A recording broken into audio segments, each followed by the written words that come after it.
கர்த்தருடைய பரிசுத்த நாமத்துக்கு ஸ்தோத்திரம் உண்டாவதாக. ஆண்டவராகிய இயேசு கிறிஸ்து நாமத்தினாலே உங்கள் யாவரையும் வாழ்த்தி வரவேற்கிறேன். இந்த நாளில் தேவனுடைய வார்த்தையை கொண்டு உங்கள் யாவரையும் சந்திப்பதிலே ஆண்டவராகிய இயேசு கிறிஸ்துவை நான் ஸ்தோத்திரிக்கிறேன். ஹல்லேலூயா, ஹல்லேலூயா. இதுக்கு சம்பந்தமான ஒரு பாட்டை ஒன்று பாடி நான் ஆரம்பிக்கலான் இருக்கேன். ஹல்லேலூயா. நுள்ளம் உடைந்திட்டாலும் உம்மையை நான் நம்பிடுவேன். உள்ளம் உடைந்திட்டாலும் உம்மையை நான் நம்பிடுவேன். ஒரு நிமிடம் உம்மை பிரிந்து நான் வாழவே முடியாதையா.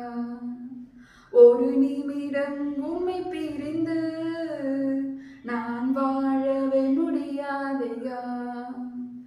என் இயேசு என்னோடுண்டு, நான் எதற்கும் பயப்படேன். என் இயேசு என்னோடுண்டு, நான் எதற்கும் அஞ்சிடேன். ஹல்லேலூயா. இன்றைக்கு தேவனோடு சார்ந்து வாழும்போது எது இருந்தாலும் இல்லைனாலும் தேவனை சார்ந்து நாம் வாழும்போது கிடைக்கக்கூடிய நன்மைகள் இருந்தாலும் ஒரு விதத்துல தீமைகளும் இருக்கும் இல்லையா? இப்போ ஆண்டவர் சொல்லியிருக்காரு, எந்த நேரமும் நம்ம என்ன செய்ய மாட்டோம், சந்தோஷமா நீடிய சந்தோஷம், நீடிய பொறுமை, நீடிய சாந்தம் சொல்லி கலாத்தியில நம்ம படிக்கிறோம். ஓகே, ஆனால் உலகத்திலே உபத்திரவம் உண்டு, ஆனாலும் திடன் கொள்ளுங்கள் என்று சொல்லி ஆண்டவர் ஒரு வார்த்தையை சொல்லியிருக்கிறார் இல்லையா? இன்றைக்கு ஆண்டவருடைய வார்த்தையை நாம் கேட்க போகிறோம். அந்த வார்த்தையில ஆண்டவர் என்ன சொல்லி இருக்கிறாரு, இந்த வார்த்தையில யாருக்கெல்லாம் கடுமையான ஒரு சூழ்நிலைகள் இருந்திருக்கு, யாருக்கெல்லாம் ஒரு போராட்டத்தை தாண்டி ஒரு சவால்களை தாண்டி தேவனுடைய சார்ந்து வாழக்கூடிய பிள்ளைகள் என்று பெயர் பெற்றிருக்கிறார்கள். ஹல்லேலூயா. வேதத்துல பார்த்தீங்க அப்படின்னாலே போராட்டம் இல்லாத இடமே இல்லை.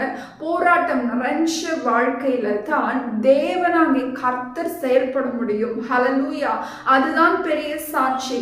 ஆமென். இன்னைக்கு நிறைய பேர் என்ன செய்யறாங்கன்னா, கஷ்டம் வந்துருச்சு, நான் விலகி போறேன், நான் தேவனோடு சார்ந்து வாழ்றதுனால இந்த கஷ்டமே எனக்கு வருதுன்னு சொல்லிட்டு என்ன செய்யறாங்க, நிறைய பேர் தேவனை பின்வாங்கிட்டு போயிடுறாங்க. ஆனா இங்க ரூத் எழுதின புஸ்தகத்துல பாத்தீங்க அப்படின்னா, ரூத் ஒரு அருமையான மகள். ஹல்லேலூயா. அவளுக்கு நிறைந்த கஷ்டம், கணவனை இழந்த கஷ்டம், ஒரு பக்கம் ஒரு ஆதரவு இல்லாத ஒரு நிலைமை. ஆனாலும் அவள் தேவனை அறிந்தாளா அறியாளியான்னு எனக்கு தெரியாது. ஆனா நகோமியை பார்த்து ஒரு வார்த்தை சொல்லுகிறாள், ரூத், உங்களுடைய தேவன் என்னுடைய தேவன், நீங்க எங்க இருக்கீங்களோ அங்க நான் இருக்கேன் அப்படின்னு சொல்லிட்டு ஒரு சின்ன ஒரு வார்த்தையை விசுவாசத்தை அங்க துவக்கிறான். இன்றைக்கு நம்முடைய வாழ்க்கையில எவ்வளோ சோர்ந்து போயிருந்தாலும், நம்முடைய பாதைகள் கரடு மேடுகளா இருந்தாலும், நம்முடைய வாழ்க்கையில சூழ்நிலைகள் காத்து வர மாதிரி அடிச்சுட்டு போவோம். ஆனா நம்ம என்ன செஞ்சிருவோம், சோர்ந்து போயிருவோம். ஆனால் தேவன் சொல்லுகிறார், அந்த சோர்ந்து போன நேரத்துலதான் நம்மளுக்கு தேவனுடைய அன்பு தேவை, தேவனுடைய இரக்கம் தேவை. ஹல்லேலூயா. அப்ப அந்த ஆழமான அன்புல நாம் கொண்டு போய் நம் தேவ சமூகம் செபத்தை கொண்டு போகும்போது ஆண்டவர் நம்மளை பலப்படுத்துகிறவராக இருக்கிறார். ஹல்லேலூயா. இங்க நிறைவுள்ளவங்களாக இங்க பாத்தீங்கன்னா, ரூத் சரித்திரம் 1ஆவது அதிகாரத்துல 21வது வசனத்துல நான் வாசிக்கிறேன். நான் நிறைவுள்ளவளாய் போனேன், கர்த்தர் என்னை வெறுமையாய் திரும்பி வர பண்ணினார். கர்த்தர் என்னை சிறுமைப்படுத்தி சர்வ வல்லவர் என்னை கிளேசப்படுத்திருக்கையில் நீங்கள் என்னை நகோமி என்பானேன் என்றாள். ஹல்லேலூயா. இங்க நகோமிக்கு ஒரு வெறுமை காணப்படுது, ஒரு இருள் நகோமிக்குள்ள சூழ்ந்து இருக்கிறது. நகோமியுடைய வாழ்க்கையில ஒரு இருள் சூழ்ந்து இருக்கிறது. அந்த இருளுக்கு வெளிச்சம் தேவை. ஆனால் அந்த நகோமிக்கு யார் ஆண்டவர் தெரிந்தெடுக்கிறார் அப்படின்னா, ரூத்தினுடைய ஆதரவை அங்க நகோமிக்கு கொடுக்க ஆண்டவர் விரும்புகிறார். ரூத்தை கொண்டு நகோமி ஆசீர்வதிக்க விரும்புகிறார். ஹல்லேலூயா. ஆண்டவர் இல்லாதவைகளை தான் இருக்கிறவைகளாக மாற்றுகிறவர் என்பது இதுல உண்மை தருகிறது. பிரியமானவர்களே, இன்றைக்கு நம்முடைய வாழ்க்கையில இல்லாத எது இல்லையோ அதைத்தான் நம்ம என்ன செய்வோம், தள்ளிப்போ, இனி எனக்கு வேண்டாம், உன்னுடைய அட்வைஸ் எனக்கு வேண்டாம், உன்னுடைய உதவி எனக்கு வேண்டாம்னு சொல்லி நம்ம என்ன சொல்லுவோம், மனுஷர்களை புறமே தள்ளுவோம். ஆனால் அதே மனுஷர்களை கொண்டு தான் ஆண்டவர் உங்களுக்கு உயர்வை வைத்திருக்கிறார். ஆமா பிரியமானவர்களே, இங்க ரூத்தினுடைய விசுவாசம் நகோமிக்குள்ளேயும் என்ன ஆயிடுச்சுன்னா ஒரு நம்பிக்கையை கொடுக்க ஆரம்பிச்சது. தேவனுடைய வார்த்தை, தேவனுடைய சர்வ வல்லமை உள்ளவர், அவருக்குரிய ஒரு சின்ன அவர் மேல ஒரு நம்பிக்கை வச்சுட்டோம் அப்படின்னா அந்த நம்பிக்கையை அவர் காப்பாற்றுகிறவராக இருக்கிறார். இங்க அவங்க பெத்லகேமுக்கு 2 பேருமே கடந்து போறாங்க. ஒரு அனாதையான ஒரு சூழ்நிலை, கையில வெறுமை, கையில காசு கிடையாது. நம்ம போய் என்ன செய்வோம், போற இடத்துல எப்படி இருக்கும், ஒரு இளம் பெண்ணை கூட்டிட்டு ஒரு வயசான அம்மா கூட்டிட்டு போறாங்க அப்படின்னா அங்க இருக்கிற சூழ்நிலைகள் எப்படி இருக்கும், அங்க இருக்கிற மனுஷர்கள் எப்படி இருப்பாங்க, பாதுகாப்பு எப்படிப்பட்டதா இருக்கும். ஆனால் ரூத் எல்லாவற்றையும் அறிந்துதான் தேவன் மேல நம்பிக்கை வைக்கிறாள், தேவனை சாருகிறாள். இந்த இடத்துல வந்துட்டு இந்த சூழ்நிலைக்கு கர்த்தரால ஒரு காரியங்களை வாய்க்க பண்ண முடியும், என் சூழ்நிலைகளை மாற்ற முடியும் சொல்லிட்டு விசுவாசிக்கிறாள் அந்த இடத்துல ரூத். அப்ப நம்முடைய வாழ்க்கையில நம்மளுடைய கஷ்டப்படும் போது, நம்ம வேதனைப்படும் போது, நம்மள யாராச்சும் அவமானப்படுத்தும் போது நம்ம என்ன செய்யறோம் அப்படின்னா கலங்கி போயிடுறோம், மன உளைச்சலுக்கு உள்ளாகிறோம், நம்மளுக்கு ஒரு தைரியம் வரமாட்டேங்குது, நம்ம ஆண்டவர் சமூகத்துல போய் நிக்கணுங்கிற ஒரு வைராக்கியம் நமக்குள்ள வேணும். அவங்களுக்கு முன்னாடி இப்படிப்பட்ட கரடுமேடான பாதைகள் நம்மளுக்கு கண் முன்னாடி இருந்தா மட்டும்தான் நம்ம வாழ்க்கையில ஜெயிக்கிறதுக்கு ஒரு அடிப்படை.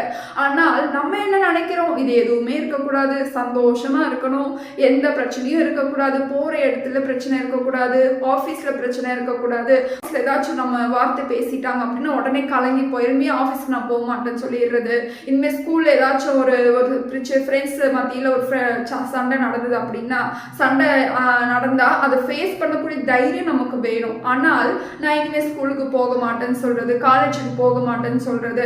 ஆனால் தேவனுடைய பிள்ளைகள், இங்க ரூத் தாங்க நம்மளுக்கு ஒரு அடையாளமே. நம்மளுடைய வாழ்க்கைக்கு எவ்வளவு சவாலான வாழ்க்கை, ஒரு அப்பா அம்மாவை விட்டுட்டு தன்னுடைய மாமியாரை நம்பி ஒரு மகள் போறா அப்படின்னா அவளுடைய விசுவாசம் எப்படிப்பட்டதா இருக்கிறது, அவருடைய நம்பிக்கை தேவன் மேல் அசைக்க முடியாத ஒரு விசுவாசத்துக்குள்ளாக ரூத் காணப்படுகிறாள். ஹல்லேலூயா. ரூத் ஆண்டவர் மிகப்பெரிய ஒரு ராஜாத்தியாக ஆண்டவர் மாற்றுகிறார். ஹல்லேலூயா. இன்றைக்கு நம்முடைய சூழ்நிலைகளை கடந்து போகும்போதுதான் நாம் அந்த ஆசீர்வாதத்தை பெற முடியும். ஹல்லேலூயா. இன்றைக்கு ஆசீர்வாதம் இல்லாத ஒரு சூழ்நிலை, இருள் சூழ்ந்த சூழ்நிலை, வெளிச்சம் இல்லாமல் காணப்படுகிற ஒவ்வொரு ஃபேமிலியில பாத்தீங்க அப்படின்னா ஏதோ ஒரு கண்ணீர் இருக்கு, ஏதோ ஒரு கஷ்டம் இருக்கு, ஏதோ ஒரு நஷ்டங்கள்ல அவங்க பிசினஸ் போய் கொண்டு இருக்கலாம். ஆனால் நஷ்டத்துல நீங்க ஆண்டவரை தேடுங்களேன், ஆண்டவர் உங்களுக்கு ஒரு தைரியத்தை கொடுக்க விரும்புகிறார். அந்த நஷ்டத்துல தான் நீங்க ஆண்டவரை தேடணும். இங்க ரூத் தன்னுடைய கடுமையான சூழ்நிலையில தான் ஆண்டவரை நம்புறார். பெருசா பங்களால பெரிய பெரிய ஆண்டவர் வைக்கும் போது அவன் நம்பல, எதுவுமே இல்லை, வெறும் வெறுமை, கைவிடப்பட்ட நிலைமை, யாருமே இல்லாத ஒரு சூழ்நிலை, அந்த இடத்துல தான் தேவனை வைக்கிறார். ஹல்லேலூயா. இன்றைக்கு நம்முடைய வாழ்க்கையிலும் நாம் எப்படிப்பட்டவர்களா இருக்க வேண்டும், எந்த சூழ்நிலையா இருந்தாலும் பரவாயில்ல, வரட்டும், நான் ஆண்டவர், என்னுடைய ஜெபம் என்னை காப்பாற்றும். ஹல்லேலூயா. என்னுடைய ஆண்டவர் என்னை உயர்த்துவார், சர்வ வல்லமையுள்ளவர் என்னை உயர்த்துவார், என் எதிரிகளுக்கு முன்பாக எனக்கு ஒரு பந்தியை ஆண்டவர் ஆயத்தப்படுத்துவார் என்கிறதான ஒரு வைராக்கியம், ஒரு விசுவாசம் நமக்குள்ள வர வேண்டும் பிரியமானவர்களே. ஆமென். ஹல்லேலூயா. ஒவ்வொருடைய வாழ்க்கையிலும் விசுவாசம் வேண்டும், நம்பிக்கை வேண்டும், தேவனை சார்ந்து வாழ வேண்டும். எந்த பிரச்சனைகள் வந்தாலும், போராட்டங்கள் வந்தாலும் நாம் பின்னாடி திரும்பி பார்க்காதபடி தேவ சமூகத்தை தேடி நாம் போக வேண்டும். ஹல்லேலூயா. ஹல்லேலூயா. அப்போ நான் இப்பதாங்க ரட்சிக்கப்பட்டிருக்கேன், நம்முடைய வாழ்க்கையில நிறைய பிரச்சனைகள் வருதுங்க, என்ன செய்யறதுனே தெரியல. ரட்சிக்கப்பட்ட உடனே ஒரு பிரச்சனை, ரட்சிக்கப்பட்ட உடனே இதுக்கு முன்னாடி இருந்தது இல்லைங்க, ஆனா இப்ப வருது. ஆமாங்க, இப்பதான் வரும். ஏன்னா இப்பதான் பிசாசானவன் உங்க கடுமையா சோதிப்பான். ஹல்லேலூயா. கடுமைக்குள்ளாக உங்களை, ஆனா இப்ப தேவனுடைய பிள்ளையா மாறிட்டீங்க இல்லையா, அப்போ அவனுக்கு என்ன செய்யும், கடுப்பாகும். அப்ப கஷ்டங்களை கொண்டு வருவான். அந்த கஷ்டத்தை மேற்கொள்ளதான் இந்த பைபிள். ஹல்லேலூயா. இந்த பைபிளை நீங்க படிக்க படிக்க, தேவ சமூகத்துல நீங்க நிற்கும் போது, ஜெபத்துல உறுதியா இருக்கும் போது, ஆண்டவர் உங்களை உயர்த்த சர்வ வல்லமையில் இருக்கிறார். அதுக்கு எடுத்துக்காட்டு ரூத். ஹல்லேலூயா. அப்போ நம்முடைய வாழ்க்கையில நாம் எப்படிப்பட்டவர்களா இருக்கிறோம், தேவனை சார்ந்து வாழுகிற பிள்ளைகளா இருக்க வேண்டும். தேவனை நம்பி வாழுகிற பிள்ளைகளா இருக்க வேண்டும். மற்றவைகளை நம்பி, உலகத்தை நம்பி, சொந்தக்காரர்களை நம்பி, மனுஷர்களை நம்பி, ஃப்ரெண்ட்ஸை நம்பி, பொருளாதாரத்தை நம்பி, என்னுடைய சம்பாத்தியத்தை நம்பி நம்ம என்ன செய்யக்கூடாது, தேவனை ஆராதிக்க கூடாது. எந்த சூழ்நிலையா இருந்தாலும், எப்பேற்பட்ட சூழ்நிலையா இருந்தாலும் கர்த்தர் என்ன செய்யணும், முன்வைக்க வேண்டும். ஹல்லேலூயா. ஆண்டவர் இந்த வார்த்தையை கொண்டு உங்கள் யாவரையும் சந்தித்ததுனால ஆண்டவரை நான் ஸ்தோத்திரிக்கிறேன். உங்களை ஒவ்வொருவரையும் ஆண்டவர் பலப்படுத்துவார், தைரியப்படுத்துவார். அவருடைய வார்த்தையில நிலைத்திருங்கள். ஆண்டவர் உங்களை ஆசீர்வதிப்பாராக. ஹல்லேலூயா. God bless you.